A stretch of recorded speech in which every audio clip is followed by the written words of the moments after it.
कन्या और अदिति दोनों सौतेली बहनें थी। सुकन्या की माँ आशा का उसके बचपन में ही देहांत हो गया था। उसके पिता मनोहर ने दूसरी शादी की और सुकन्या की सौतेली माँ सरिता के घर में आ गई। सरिता ने आते ही पूरे घर को अपने कब्जे में कर लिया। वो हमेशा सुकन्या से पहले अपनी सगी बेटी अदिति पर ध्यान देती थी। मम्मी ये देखो मेरा नया सूट, शाम के फंक्शन में ये कैसा लगेगा? ये तो बहुत सुंदर लग रहा है, रानी लगेगी बिल्कुल मेरी बेटी। मम्मी वो सुकन्या को क्या दोगी पहनने के लिए? वो भी तो हमारे साथ शादी में जा रही है, पहन लेगी कुछ भी जो उसका मन होगा। मेरे पास इतने पैसे नहीं है कि मैं उसके लिए भी नया सूट खरीदूं। वैसे भी तुम्हारे पापा का अब इतना काम नहीं बचा। मेरे लिए तुम्हें नया सूट लेकर देना जरूरी था। बहुत लोग आएंगे वहाँ, क्या पता कोई तुम्हें अमीर घर का लड़का पसंद कर ले।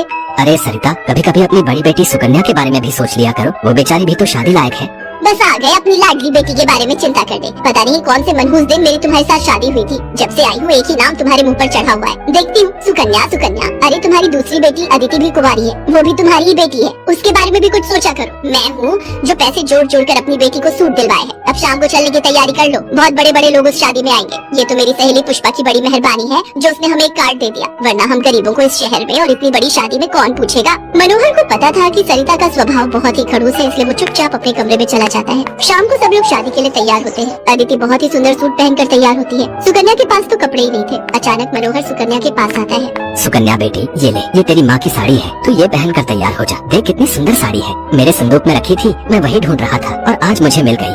पिताजी ये माँ की साड़ी सचमुच, ये साड़ी तो बहुत सुंदर है। शुक्रिया पिताजी, आज आपने माँ की ये साड़ी देखकर मुझे बहुत खुशी दी है। हाँ बेटी, अब ये साड़ी पहनकर जल्दी से तैयार हो जा, देखना तब से सुंदर लगेगी मेरी बेटिया। सुकन्या अपनी माँ की साड़ी पहनकर तैयार हो जाती है। सब लोग शादी में पहुँचते हैं। सरिता जानबूझकर अदिति को ही आगे कर रही थी ताकि वहाँ लोग अदिति को ही देखें। तभी एक बहुत ही बड़े परिवार के लड़के आशीष की नजर सुकन्या पर पड़ती है। सुकन्या बिल्कुल अकेली खड़ी थी। वो लड़का उसके पास आया और उससे बात करने लगा। हेलो, मेरा नाम आशीष है और आपका? जी मेरा नाम सुकन्या है।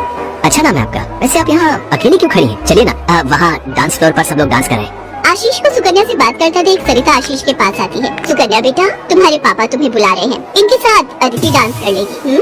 अब हाँ, क्यों नहीं, प्लीज। मनोहर ने तो सुकन्या को बुलाया ही नहीं था। ये सब तो सरिता की चाल थी। थोड़ी देर बाद सुकन्या फिर से खड़ी थी। अदिति आशीष के साथ डांस करने लगती है। आशीष अभी भी सुकन्या की तरफ ही देख रहा था, शायद उसे सुकन्या पसंद आने लगी थी। आशीष पूरी शादी में सुकन्या से बात करने की कोशिश करता रहा, पर बार बार सरिता अदिति को बीच में लाने लगी। पर आशीष के मन में तो कुछ और ही चल रहा था। एक दिन जब सुकन्या घर के काम कर रही थी तो अचानक मनोहर के साथ आशीष और उसके माता पिता आ जाते हैं। सरिता, जाकर जल्दी से चाय नाश्ते का इंतजाम करो। घनश्याम जी अपने बेटे आशीष का रिश्ता हमारी सुकन्या के लिए लेकर आए हैं। क्या सुकन्या के लिए आशीष का रिश्ता? ये कैसे हो सकता है? मनोहर की बात सुनकर सरिता चौंक जाती है। सुकन्या तो घर की झाड़ पोछ में मैले कुचैले कपड़ों में मानो ऐसी लग रही थी जैसे कीचड़ में कमल। वहीं अदिति सोफे पर आराम से बैठी थी। सब कुछ आशीष और उसके माता पिता के सामने था। सुकन्या बेटिया, जाओ जल्दी से तैयार हो जाओ। अदिति, जाओ अपनी दीदी को तैयार कर दो।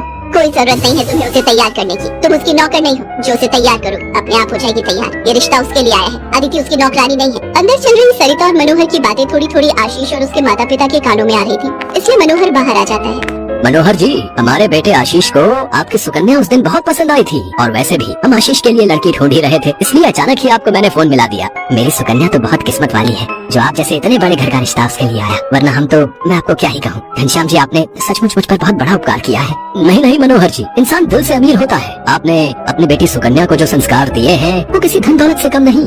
तभी सुकन्या चाय नाश्ता लेकर आ जाती है। सुकन्या का रिश्ता पक्का हो जाता है। भाई साहब, हमें आपकी सुकन्या बहुत पसंद है। हम तो जल्द से जल्द शादी करके सुकन्या को अपने घर की बहू बनाकर ले जाना चाहते हैं। बस आप शादी की तैयारियां कीजिए। आशीष के माता पिता के मुंह से ये बातें सुनकर मनोहर की खुशी का ठिकाना नहीं था। सुकन्या आज एक बहुत बड़े घर की बहू बनने जा रही थी। आशीष के माता पिता रिश्ता पक्का करके चले जाते हैं। कुछ दिनों बाद सुकन्या की शादी की तारीख निकल आती है। सरिता, मैं देख रहा हूँ जब से सुकन्या की शादी पक्की हुई है तुमने सुकन्या से बात तक करना छोड़ दिया है। ये ठीक नहीं।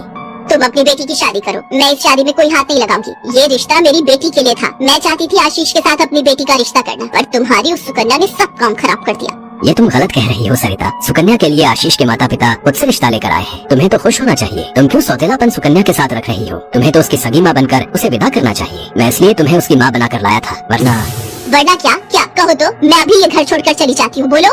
मनोहर की